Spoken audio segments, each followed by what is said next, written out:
সালমান আল ফারিসি রাদিয়াল্লাহু আনহু উনি আরব মানুষ ছিলেন না, নন আরব ছিলেন, পার্সিয়ান, ফার্সিতে কথা বলতেন, মানে ইরান থেকে এসেছিলেন।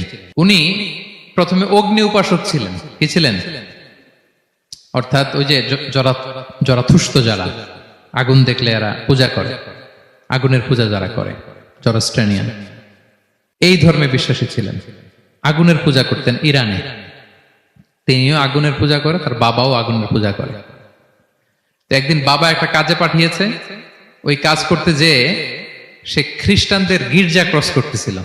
ছোট মানুষ গির্জা ক্রস করতে যেয়ে দেখে খ্রিস্টানরা কেমন যেন আলাদা ইবাদত করে, নামাজ পড়ে। এটা দেখে খুব ভাল লাগছে, তার খুব ভাল লাগছে। বাড়িতে এসে বাবারে বলে, বাবা আমি দেখলাম যে খ্রিস্টানরা তাদের চার্চে গির্জায় নামাজ পড়ে, এটা তো অনেক সুন্দর, আমরা যে আগুনের সামনে যা করি এটার চেয়ে ওইটা সুন্দর। বাবা বলে, খাইছে, ছেলে তো আমার শেষ হয়ে যাবে। তো বলতেছে, না না বাবা, আমরা যে আগুনের উপাসনা করি এটাই ভালো। উনি বলেন, না, আমি অনেক চিন্তা করেছি, ওরা যেভাবে গডের কাছে চায় ওইটা শ্রেষ্ঠ। বাবার সাথে ছেলের, সালমানের অনেক তর্ক বিতর্ক।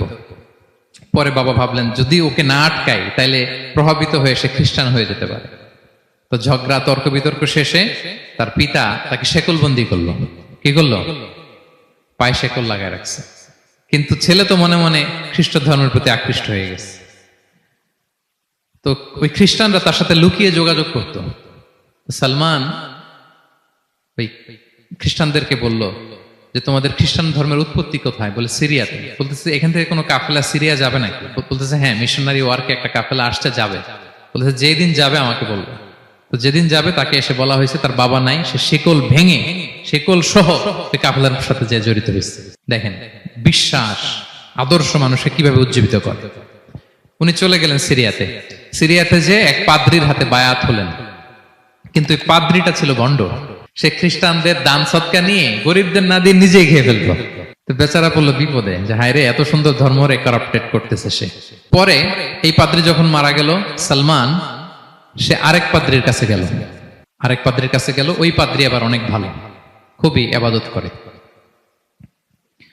তো ওই পাদ্রি কিছুদিন থাকার পরে ওই পাদ্রিও মারা গেল। ওই মারা যাওয়ার আগে সে জিজ্ঞেস করতেছিল যে, পাদ্রি, এই বর্তমান পৃথিবীতে সবচেয়ে ভালো খ্রিস্টান পাদ্রি কে? বলতেছে, আর কেউ নাই। যদি ভালো খ্রিস্টান পাদ্রি তোমাকে পেতে হয়, জানতে হয়, তোমাকে ইরাকের মোসেল শহরে যেতে হবে। এবার মোসেলে যে সে আরেক খ্রিস্টান পাদ্রির কাছে থাকলো। কিছুদিন পরে ওই পাদ্রিও মারা গেল। তো মৃত্যুর আগে তাকে জিজ্ঞেস করছিল যে, পাদ্রি আপনি বলেন তো, আপনার পরে শ্রেষ্ঠ পাদ্রি কে আছে পৃথিবীতে? সে বলতেছে, আমার পরে শ্রেষ্ঠ কোনো পাদ্রি আর পৃথিবীতে নাই। খ্রিস্টান ধর্ম শেষ হয়ে গেছে, নাই। তবে জেনে রেখো, শেষ জামানার নবী আসার সময় ঘনিয়ে এসছে। তিনি যে এলাকায় আসবে, এলাকাটা চারদিকে পাহাড় বেষ্টিত থাকবে। চারদিকে থাকবে পাহাড়, খেজুরের বাগান, মরুদ্যান। তাকে চেনার আলামত আছে। কি আছে? আলামত আছে। এক নম্বর আলামত হচ্ছে, ওই শেষ নবীকে দানের খাবার দিলে তিনি খায় না, কিন্তু উপহার দিলে সে নেয়, খায়। আর তার পিঠে দুই কাঁধের মাঝখানে একটা নবুয়তির মোহর আছে। সুবহানাল্লাহ। যদি পারো তার কাছে যে বায়াত হও।